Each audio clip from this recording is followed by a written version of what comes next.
tarde. Perfeito. Boa tarde. Rude Rafael, da Coordenação Nacional do MTST, que é o Movimento dos Trabalhadores Sem Teto. Rude, fala pra gente como que o MTST se integrou aí no ato do Grito dos Excluídos em todo o Brasil, que você pode falar pra gente no dia de hoje.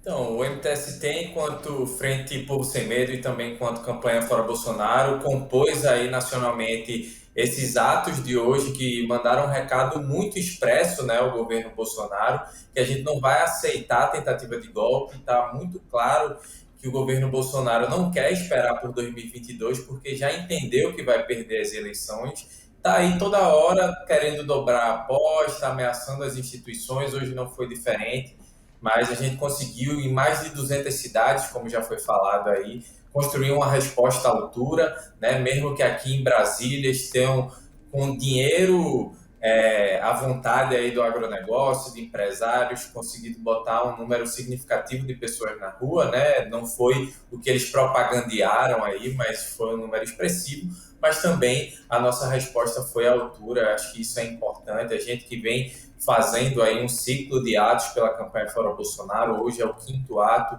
de mobilização de rua e não vamos sair das ruas até que o governo Bolsonaro seja derrotado. Como que você viu essas manifestações que aconteceram a favor do governo Bolsonaro, esses atos antidemocráticos, né, com pautas antidemocráticas? Como que você viu? Porque há uma avaliação de que, por exemplo, em Brasília se esperava muito mais gente e ele não foi tão grande quanto a expectativa. Como que você avalia esse ato? Acho que eles foram muito importantes. A gente vinha debatendo já a questão do comparativo. Acho que Raimundo falou muito bem sobre isso, né? Em relação às pautas, né? Pelo que as pessoas estão indo para as ruas, né? Por um lado, a gente tem um campo que tem defendido o voto impresso, a suspensão, o fechamento do STF, pautas autoritárias, né? Intervenção militar e etc.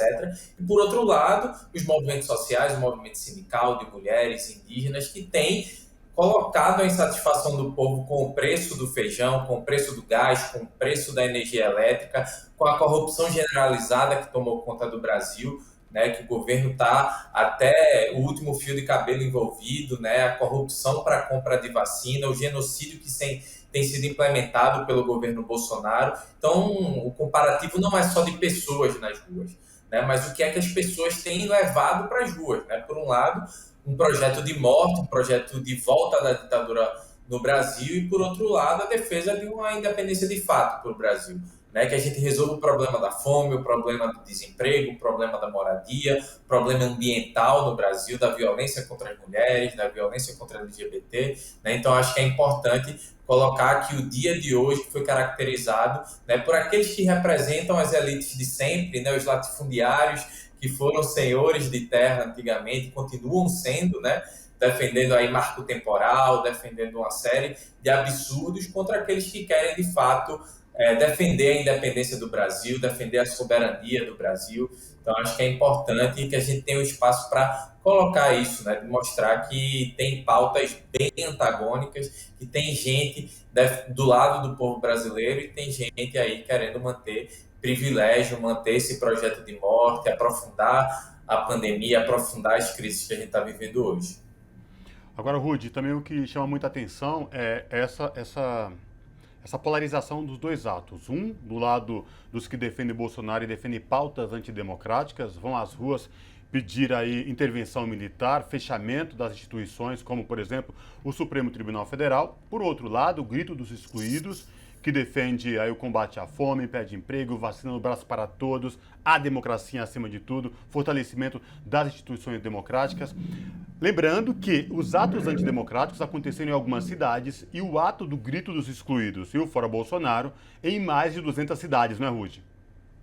Isso, além de todo o clima de terror que foi instaurado no Brasil, né, não só em relação a, né, a possibilidade aí de motins da polícia, né, que eu acho que precisa ser investigado isso aí, né, não só a atuação da polícia, mas a atuação do agronegócio no financiamento, o uso do dinheiro público, né, prefeituras envolvidas com financiamento, com certeza aí o governo federal usando dinheiro público para financiar esses atos, né, e a gente vê que, por exemplo, o que ocorreu ontem em Brasília é algo absurdo, né? Nunca que um protesto que tivesse como pautas democráticas e de alguma forma que fosse contra o governo teria o tratamento que teve ontem, né? A polícia militar sendo totalmente negligente com que, né, tipo, caminhões quebrando a barreira policial, né? Isso sendo mostrado na internet e eu acho que por outro lado a gente teve atos extremamente pacíficos que, como foi mostrado aí em São Paulo, tinha como preocupação a arrecadação de alimentos, né? Denunciar para a sociedade o que está em jogo nesse 7 de setembro, mas de um caráter de pacífico, de defesa da vida, né? Por outro lado, essa cultura do ódio muito forte, né? Muita gente, inclusive, deixou de ir para as ruas hoje diante das ameaças que vieram sendo feitas desde o início por esses setores antidemocráticos. Acho que é importante destacar isso. A gente teria hoje um volume muito maior de pessoas nas ruas se não fosse criado um verdadeiro caos pelo próprio presidente da República, por setores mais conservadores da sociedade. Acho que a gente teve esse objetivo hoje de mostrar que sim, a nossa resposta foi dada e que é muito provável que ainda em setembro a campanha Fora Bolsonaro tire um novo dia de mobilização, que aí a gente consiga ir com mais força para a rua, né, mostrando que a gente não vai recuar diante das ameaças de violência e de fechamento do regime do governo Bolsonaro e dos setores que o apoiam. Rude Rafael, agradeço a sua participação aqui. Até uma próxima oportunidade. Uma boa tarde para você. Abraço. Muito obrigado, parabenizar aí a TVT por mais essa cobertura extremamente importante, né, e que a gente nos vejamos aí em outros momentos, né, anunciando a derrota do governo Bolsonaro e as vitórias do povo. Obrigada. Abraço.